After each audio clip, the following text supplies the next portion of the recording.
I am Dr. Manjunath, Assistant Professor, Department of Business Management Studies, SBRR MAHAJANA First Grade College Autonomous, Mysore. Today I'll be discussing about some of the basics of theory of management. General management, if you say that, it speaks about optimization of resources. To put it across, I can say that it's all about utilization of resources optimally. If you say optimization of resources, it has got two different dimensions. One is to say that either you may have the profit maximization as your objective, or maybe cost minimization. And both of these two objectives are conditional statements. If you say if conditions, unless and until the resources are properly utilized, properly managed, properly I can say put it at their respective places and with a respective the management of the experts, you cannot go for having its the best use or the best application. This best application will be having the outcome as your either cost minimization or profit maximization.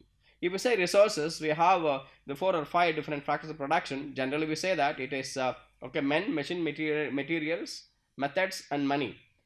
Usually we say that men comes in the very first order of management. It's your employees, maybe it's your internal or external customers. To say that you need to manage both internal and external customers quite effectively, quite efficiently, quite logically, on some I can say with the good amount of reasoning with regard to how exactly you are going to have the placement of employees, or maybe the placement of identification of the target markets, and all these things are going to have a bearing impact on your final outcome.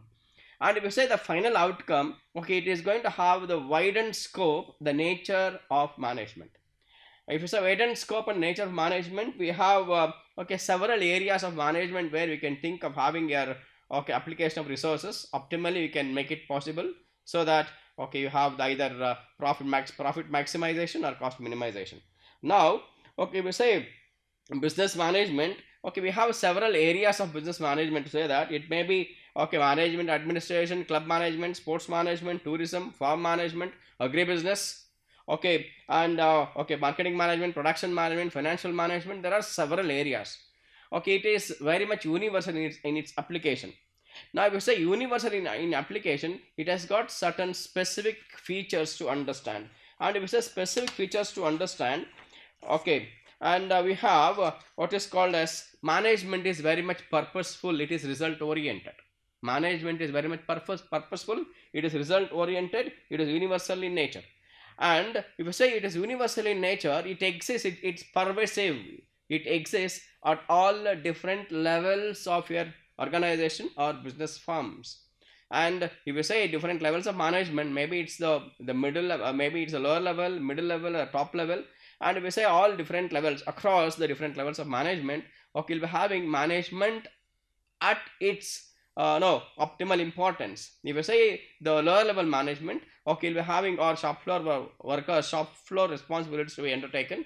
And if you say mid level management, it's all about decision making. And the top level, you are going to have the certain kind of designing aspects, very much unstructured in nature, and all such kind of the decision drafts will be designed, will be decided, and it will be flown back to your middle level, and then it will be executed by making use of your lower level management. And it is very much universal in nature, and it is purposeful, it is result oriented. Next, it is going to be we say that management is very much social in nature.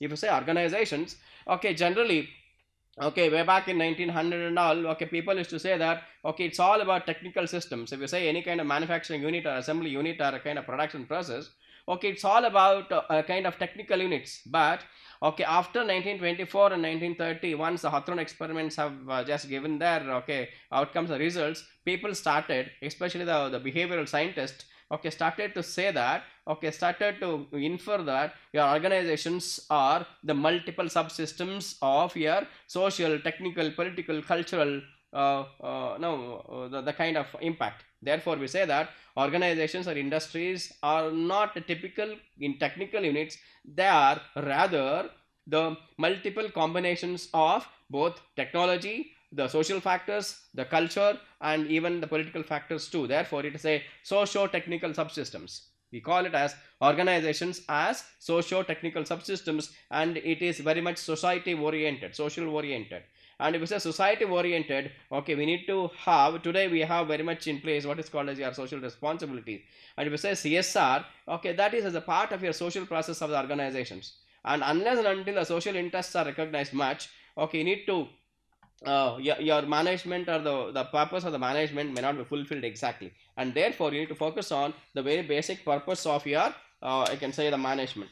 Next, if you say that it is universal in nature, it exists at each and every level of organizations. And the next point is that it's a coordinating force. Management is very much dynamic in nature. It is okay, a kind of coordination link. It is going to have a kind of bridge between the different levels of management. Okay, it is a coordinating force. It coordinates efforts of organizational members, the employees, and even the customers, the suppliers, and the legal agencies. And it is going to have a coordinating force. It is going to have a kind of bridge, a kind of catalyst agent which combines, okay, all the stakeholders of the business. If it's a stakeholder of the business, okay, at one stage, okay, you'll be having the employees, the other stage you'll having the customers, the other end you'll having the suppliers, the other end you'll have the legal agencies, and all these things are going to have a kind of integration together. And this integration is called as, okay, the coordination. Management plays a role of coordinating. Management plays a role of integrating all of these different stakeholders. Therefore we call it as it is a coordinating force. Next, okay, management is continuous in process. It never stops. Management is okay, we say that it is ever evolving, it is ever dynamic, and it is going to be never stagnant in nature,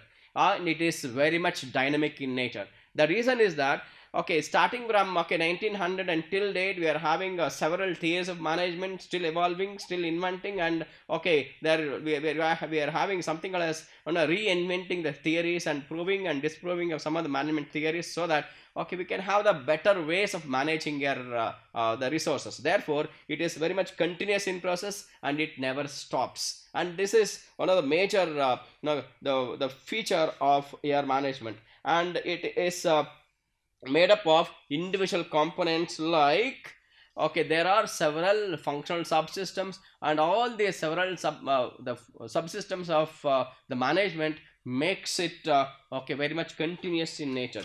Next, it is very much creative. If we say management, it is highly innovative, because okay, maybe if we say the hardcore sciences, if we say hardcore sciences, we say that the physics, the mathematics, and the biology and all, you'll be having the exact way of doing kind of things, okay, very much rigid. When you say management, you'll be having the most flexible ways of dealing with the problem, the most I can say the innovative way of addressing the problem, and it is going to be very much innovative, it is very much creative.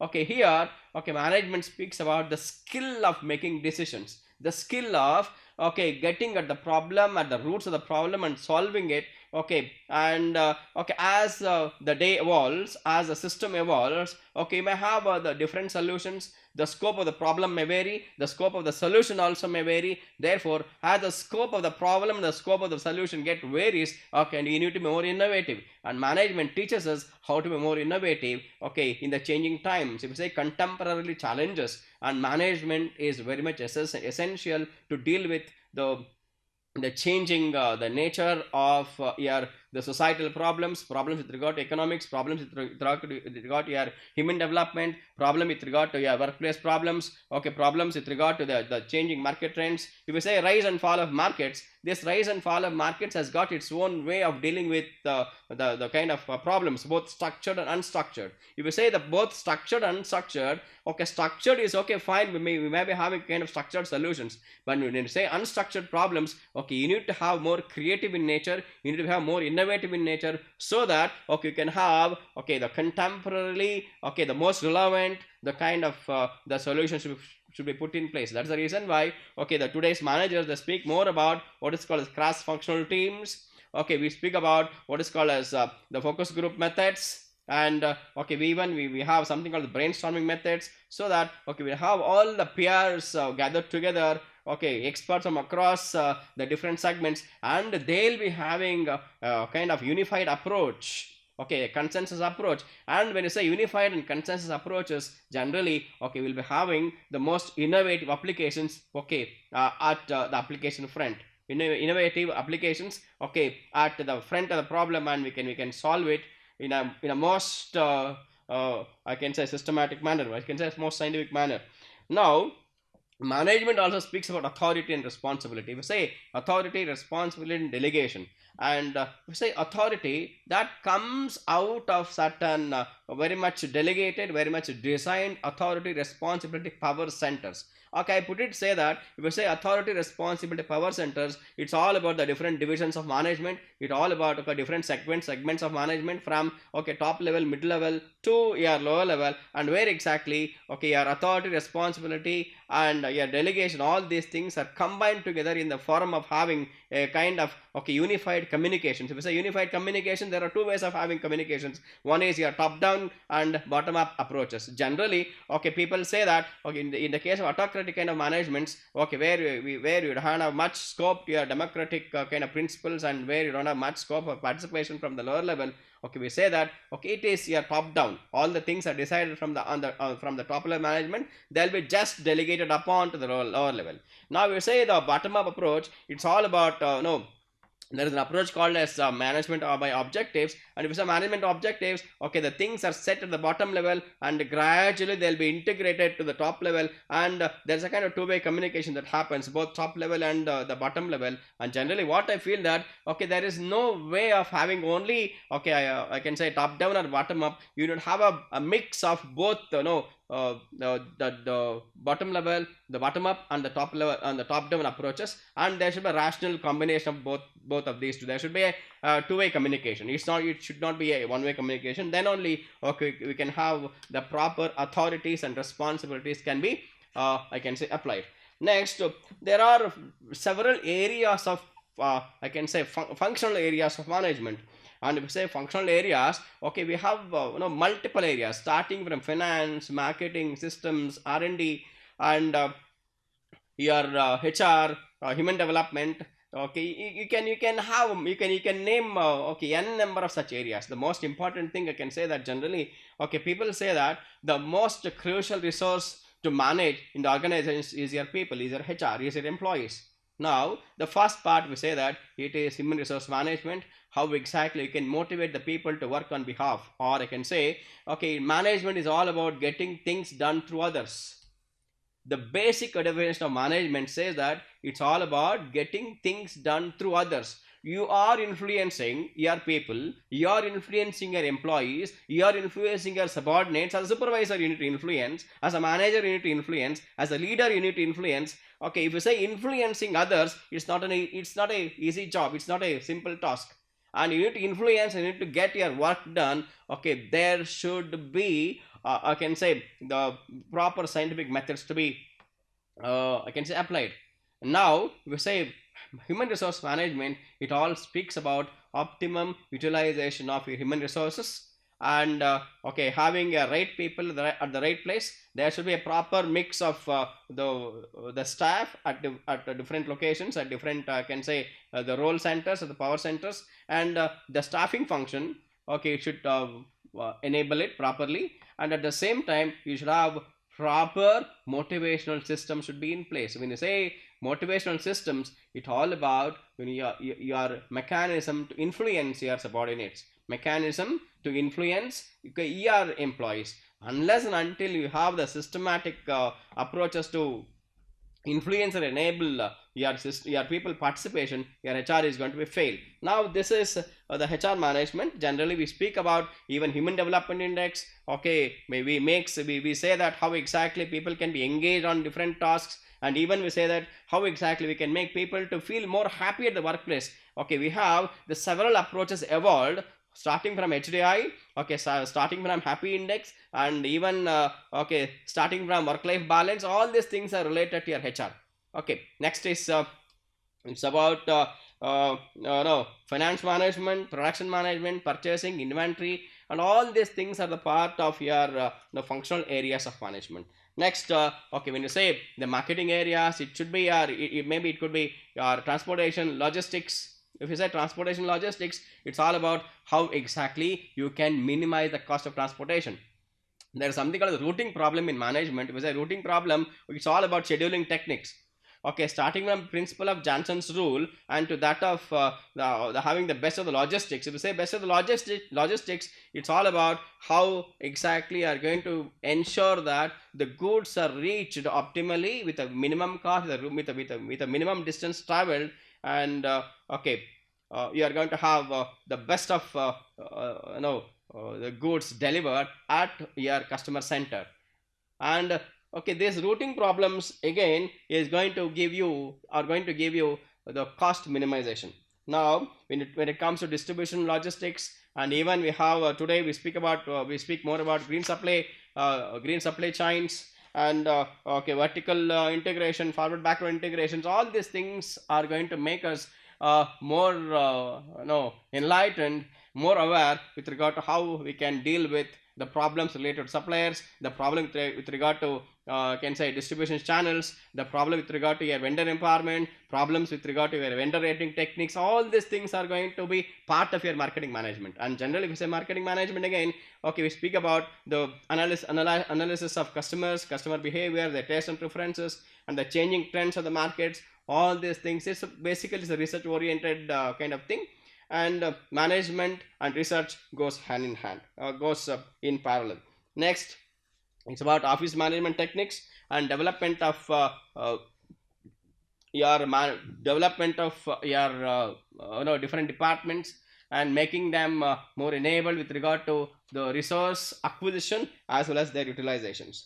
Now, if we say responsibilities of a particular manager, okay, starting from daily routine operations to that of the staffing, and even setting up the goals, liaison means a kind of communications, and even the managers can act as a counselors. Okay, they can act as interpersonal mediators, and they are the administration experts. Okay, they are good in delegation. Okay, they are good in motivating their subordinates. Okay, they are good at enforcing authority, enforcing policies, making decisions. Okay, enforcement of policies, making decisions, and authority and administration goes hand in hand. Okay, that is again a part of the role of the manager. Next is okay, training and evaluation of employees, and this is about the nature and scope of management. Even it goes beyond saying that okay, coaching, organizational development. Okay, we have various kind of developmental interventions, and how exactly we can okay, build the organization. If you say organizational excellence, okay, institutional excellence, and organizational excellence, okay, they are the part of your best management practices. Once you have the best management practice evolved, then you can go for having your OD or organizational development, and OD techniques or OD interventions are going to be a part of your developmental interventions. There is called developmental studies. With developmental studies, it all speaks about how exactly we can make organizations sustained for the longer time. Okay, ahead of any of such vulnerable conditions, or maybe the kind of ad hoc situations, maybe kind of challenges, unless and until you make your structure more strong. Okay, we speak about organizational structure, organizational systems, and even the people at the workplaces, and unless and until you make all these things more strong, more competent, then we cannot have institutional excellence. We need to have a combination of all these things, then we can speak about okay, making or creating performing organizations. If you say performing organization, that comes out of your organizational developmental initiatives, and this organizational performance initiatives comes out of the basic the philosophies of making organizations, building organizations, making organizations to sustain in the longer time. Okay, say organizations are not built for just 1 or 2 days of their functioning. You need to build organizations okay for centuries of its performance, for decades of its performance. If okay, if you have such a long term vision, your ODI plays a very important role. Developmental interventions, even that comes a part of your management. And okay, we speak about budget development. Okay, preparing budgets, making the best use of the budget allocations, and even have the proper budgetary kind of mechanisms, how exactly you can go for fundraising, and okay, making use of the best application of the funds raised. And even management also speaks about, teaches us exactly to say, okay, how to manage stress. To make you to understand about, if you say stress, okay, there are three different types of stress. One is called as eustress, new stress, and distress. And if you say new stress, it's all about neutral stress. And if you say distress, okay, making people feeling more, burdensome, reducing their performance. And eustress, okay, making people to perform more. And it's all about the very basics of management. And thank you very much for okay, giving me this opportunity to share with you some of my thoughts of principles of management. Thank you very much.